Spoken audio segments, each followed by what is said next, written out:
Assalamualaikum warahmatullahi wabarakatuh. Perkenalkan, nama saya Serliana.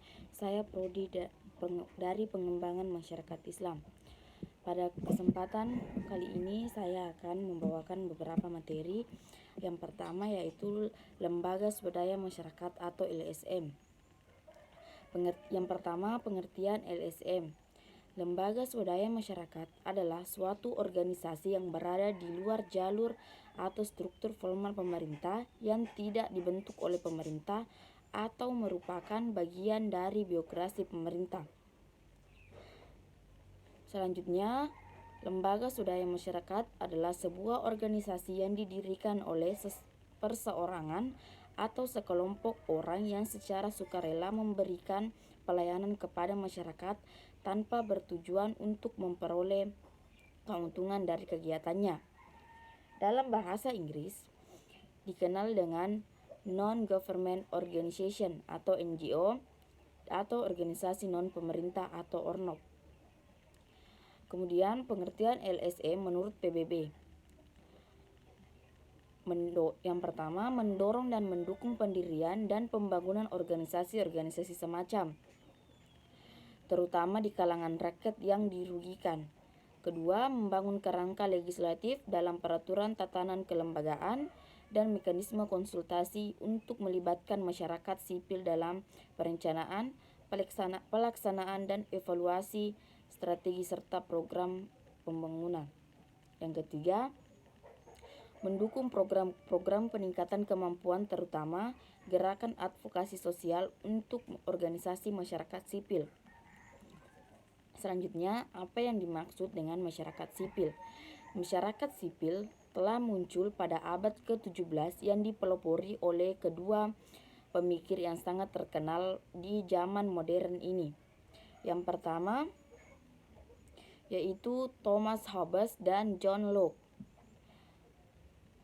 Thomas Hobbes dan John Locke merumuskan masyarakat sipil atau civil society mengarah kepada masyarakat beradab.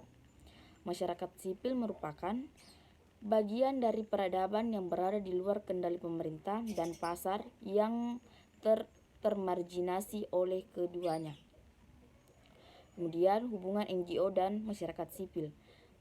Yang pertama, menginginkan kesejahteraan hubungan antara warga negara dan negara dalam masyarakat yang berperadaban dan bermartabat.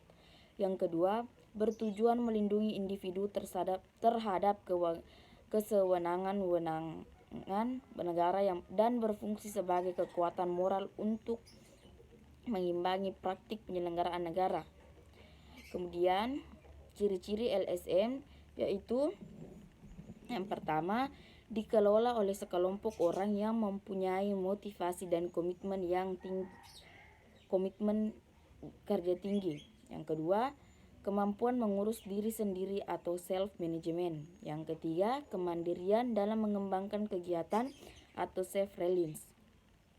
Keempat, organisasi relatif kecil dengan pola komunikasi yang cukup efektif. Yang kelima, merupakan kegiatan sosial yang bersifat non-profit dan pendekatan karitatif. Kemudian, perbedaan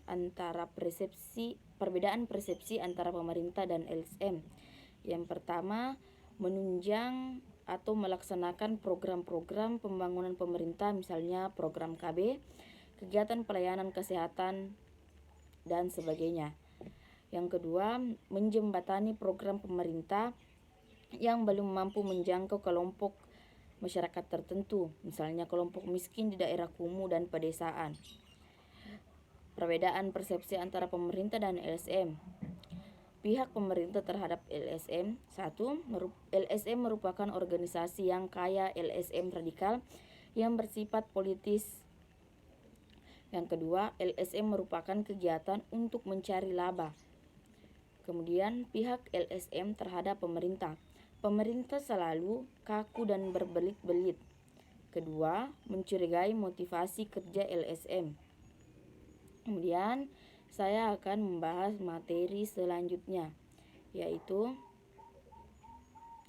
peran organisasi masyarakat atau ormas dan lembaga swadaya masyarakat atau LSM dalam menopang pembangunan di Indonesia. Organisasi masyarakat atau ormas dan lembaga swadaya masyarakat atau LSM atau dalam istilah lainnya sebagai non-governmental organization memegang peranan penting sebagai pilar demokrasi yang mewujudkan masyarakat sipil yang kuat dan mampu memperjuangkan hak-hak rakyat kehidupan bernegara. Ormas dan LSM merupakan organisasi yang didirikan oleh individu atau kelompok secara sukarela yang bertujuan untuk mendukung dan menopang aktivitas atau kepentingan publik tanpa bermaksud mengambil keuntungan finansial. Ormas dan LSM merupakan organisasi legal di mata hukum yang bekerja tanpa adanya ketergantungan dari pemerintah, atau setidaknya pengaruh dari pemerintah tidak diberikan secara langsung pada kasus di mana ormas dan LSM mendapatkan dana dari pemerintah, tetap tidak boleh ada keanggotaan LSM tersebut dari unsur pemerintah. Di Indonesia, keberlangsungan ormas dan LSM telah diatur oleh konstitusi dan sistem perundang-undangan dalam pasal 28 Undang-Undang Dasar 1945. Terdapat suatu jaminan bagi seluruh warga negara Indonesia untuk berserikat dan berkumpul, mengeluarkan pikiran dengan lisan maupun tulisan. Kemudian setelah Orde Baru tumbang akibat tuntutan demokrasi, terjadi perubahan paradigma dalam dinamika sosial politik yang berbasis elit menjadi berbasis masyarakat. Pemerintah yang pada mulanya bersifat sentralistik dengan diberlakukannya Undang-Undang Nomor 22 Tahun 1999 dan kemudian Undang-Undang Nomor 32 Tahun 2004 berubah menjadi sistem pemerintahan yang desentralistik dengan tujuan untuk lebih mengakomodir aspirasi dan mengembangkan daerah sesuai dengan potensi sosial, ekonomi, dan budaya setempat. Di sisi lain, di dalam tuntutan demokrasi terkandung tuntutan supaya pemerintah dijalankan dengan prinsip-prinsip akuntabilitas, partisipasi, transparansi, dan anti korupsi. Pemerintah harus menjamin proses pembangunan benar-benar memberikan manfaat bagi rakyat dan dilaksanakan secara profesional. Karena itu, dalam rangka turut menciptakan pemerintahan yang menjalankan program pembangunan yang menyasar pada terpenuhinya kepentingan publik, elemen-elemen masyarakat turut berpartisipasi baik melalui mekanisme pengawasan informal maupun dengan menjalin kerjasama kemitraan dengan pemerintah. Kemudian di era demokrasi, ormas dan LSM mempunyai fungsi strategis sebagai pelopor yang melayani perubahan sosial dalam penguatan ranah sipil.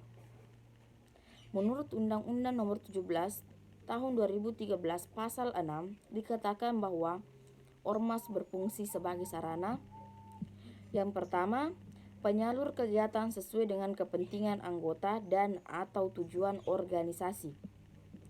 Kedua, pembinaan dan pengembangan anggota untuk mewujudkan tujuan organisasi. Yang ketiga, penyalur organisasi masyarakat, selanjutnya pemberdayaan masyarakat, pemenuhan pelayanan sosial, partisipasi masyarakat untuk memelihara, menjaga, dan memperkuat persatuan dan kesatuan bangsa. Pemelihara dan pelestari norma, nilai dan etika dalam kehidupan bermasyarakat, berbangsa, dan bernegara. Kemudian adapun karakteristik khusus LSM dan mengemban visi dan misinya, yaitu pertama, memfokuskan pada kebutuhan masyarakat bawah dan berimplikasi terhadap kebutuhan organisasi dalam penyaluran organisasi dan pemberdayaan masyarakat. Yang kedua, meningkatkan partisipasi warga bagi kelompok sarana dalam proses pencapaian tujuan program, yaitu kemajuan dan pemberdayaan. Ketiga, memperkenalkan inovasi yang bermanfaat dan mencegah dan memecahkan masalah kelompok sasaran dengan biaya ringan dan mudah untuk adaptasi sesuai kondisi kelompok sasaran. Yang keempat, memiliki skala program terbatas atau kecil untuk mempermudah pemantauan, pencapaian, dan ketepatan sasaran. Yang kelima, memiliki komitmen tinggi untuk merealisasikan idealisme dan memberdayakan dan membantu kelompok sasaran yang miskin. Yang keenam, menghadirkan transparansi dalam penggunaan biaya bebas dan kemungkinan tindakan korupsi. Baik, itulah yang dapat saya sampaikan pada kesempatan ini. Kurang dan lebihnya mohon dimaafkan. Sekian dan terima kasih. Assalamualaikum warahmatullahi wabarakatuh.